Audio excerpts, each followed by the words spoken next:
Hi folks, here's the latest hammer for a customer. This really is one of my favorite styles. Just a wonderful kind of hammer to use. So of late I've been making a lot of hammers, and so that leads me to the next thing I would like to show you, which is this. Oops. This. So you might say to yourself, well, what is this nonsense? You know, every now and then when you're doing the usual thing, you'd like to sometimes work on something just for fun. So that's what this is. I just had this idea in my head that I'd like to make a knife that would be good for fishing. Basically a knife just to, you know, maybe cut your line or to do things like that, but that would float in the water. So I kind of looked at what I had sitting around, and you know, I've got this material here, so I figured let me give it a go. So basically what I want to do is, this is a tube, and I thought if I can fill this with cork, then if the weight is not too much, this might float. And this piece here is a piece of stainless steel. This is actually, it's probably more suitable to like something like a butter knife or fork or spoon. This is actually 300 series stainless steel, which is non-hardenable. You know, just doesn't have enough carbon in it. But this stainless steel will not rust, or very, very unlikely, because it has a very high chromium content and also nickel. So, but for this kind of a knife, it should be fine. But I think guys who are serious about knife making, I think something like 400 series stainless steel is probably better, which is, it has enough carbon to be hardenable. So I don't know a ton about stainless steels. I don't use them a lot, but you know, that's just you know, my basic understanding. So basically, I drilled a couple of holes in this, so they'll mate up, and then I've got these stainless steel pins that'll fit in here, or should fit in there. Let's see if we can get them in.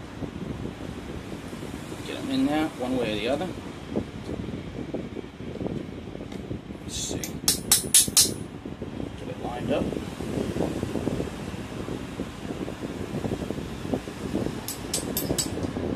Okay. Next.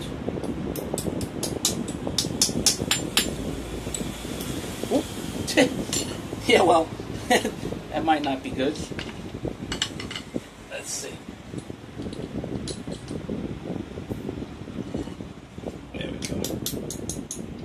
1, 2. So what I'm going to do is, once I get that in, if I can get that in, there we go. So I'm going to secure this piece to this tube by riveting this down, riveting these two pins. And then on this end here, I'm going to form a small blade. And then my thoughts were, like I said, if I can stuff cork inside of here, then that should float. But I've tested it, and I found, you know, I had someone, not much of a wine drinker. In fact, I very rarely drink wine. And I had a friend of mine who's an avid wine drinker give me a bunch of corks. And I found, I think 3 probably would make this float. So I thought about it, and I think I'll stuff cork inside of here, and then I'll also have cork on the outside as the handle. So what I did was I sharpened this end a little bit, and then I took one of the older corks here and I just shoved that through and pulled out a bunch of plugs like this. So these plugs will fit, you know, nicely in here. Then, you know, I'll just stuff them down inside there. So that'll have a lot of cork inside, and then these nicer ones, I will, you know, I'll put them on the outside like such, and then run them down to here, and then out to maybe to about there. So hopefully that'll be enough to make this floating knife. Yeah, I know it's nonsensical, but like I said, sometimes you've been doing the same thing again and again, and you just want to fool around. So, you know, don't be afraid to try things out. And yeah, so we'll see. Yeah, these are very nice corks. I studied French in college. Let's see if I can... it says here, Merci d'avoir libéré le génie du vin. I think that means thanks for liberating the the wine genie, which is kind of clever, I guess. When you pull the cork out, the genie can come out of the bottle. So yeah, let's see if the genie can help me to make this knife.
Okay, there it is. It actually turned out pretty nicely, I think. I mean, it's basically, it looks like a scalpel. It's like a medieval scalpel. So you can see where it's riveted. And then I just dressed it real quickly with my angle grinder. It actually has a pretty good edge already. And so, you know, I think just the way it is now, it's nice and light on this end. So this is actually a nice marriage of the tube with this solid steel on this end. So I think that, you know, if someone was to make a knife in this design without, forget about the whole floating aspect, I think this would be pretty nice. You know, and then as far as floating, I think I'm going to have to tie this thing to a buoy to make it float. You know, I thought maybe 3 corks should be enough. So basically, you know, I'll explain again what these, you can see, are hollowed out. And how I did that was, as I said, I sharpened this end, and then I just slowly forced that through, like such. And then, you know, I pulled out a bunch of these plugs like this from the inside. And so what I'm going to do then is, now I'm going to insert those inside, shove those all the ways down. Maybe that'll give it some extra floatability with these pieces. And then, in order to, since I was just removing the inside diameter and not the outside diameter, I took a drill bit that's about the outside diameter of this tube, and then I just inserted it in each one and just slowly turned and remove any extra cork, like such. And then now these fit pretty nicely. You know, I can just shove them onto this. And I was thinking maybe glue them down, but I think it's probably not even necessary. It's a lot of pressure to push those down. I'm going to try to, what I'm going to do then is, I think I'm going to push these down right to here maybe, and get 3 on, see if it'll float with that, and then maybe put a little bit extra on the very back end. So yeah, I'll give that a go right now and we'll see. Okay, so here it is.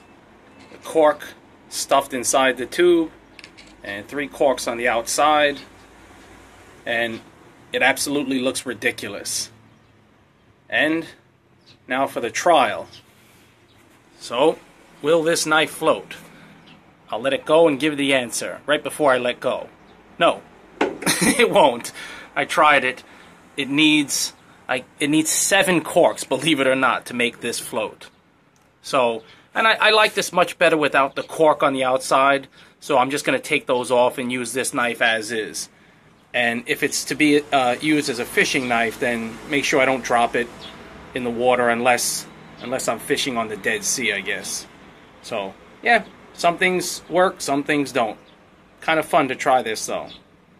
I'll talk to you guys next time. So after thinking about this for a few minutes, I thought, you know, actually having the cork inside here is probably useless and probably detrimental. It probably, you know, just adds a little bit of weight, and the cork probably has to be in contact with the water on the outside to help it float. So, you know, I'll just remove that. A while back, I made a corkscrew. I mean, like I said, I rarely drink wine, but you know, maybe I can use this to sort of get that out. It's a little bit too big for that. Yeah, it won't fit in there. Well, get one piece out. So, you know, so what I'll do is maybe I'll just throw this in the fire and burn that cork out. And then, you know, what might be better is if I just seal the ends. You know, seal this little opening in here, and then just have air inside. That'd probably help it float a little bit more. But, you know, other than that, I think the best plan for something like this is this piece of steel shouldn't have been so heavy. This probably should have just been like I should have taken a thin, flat piece, a very light piece that would be suitable for a blade, and then just make this a stock removal project, you know, with this tube as the handle. Still, like I said, I think having the tube for the handle is actually pretty slick. And what this actually this makes me think about is actually that would be nice for maybe a straight razor. You know, just a one-piece straight razor. I mean, not this blade itself, but something similar, maybe double in size. So, yeah, it's something to think about, like I said. Anyhow, I'll move on from there. Thanks for sticking with this one. I've got some better videos coming soon. So please subscribe if you haven't done so already. And if anyone is in need of tongs or a Japanese style hammer, check out my website at gstongs.com.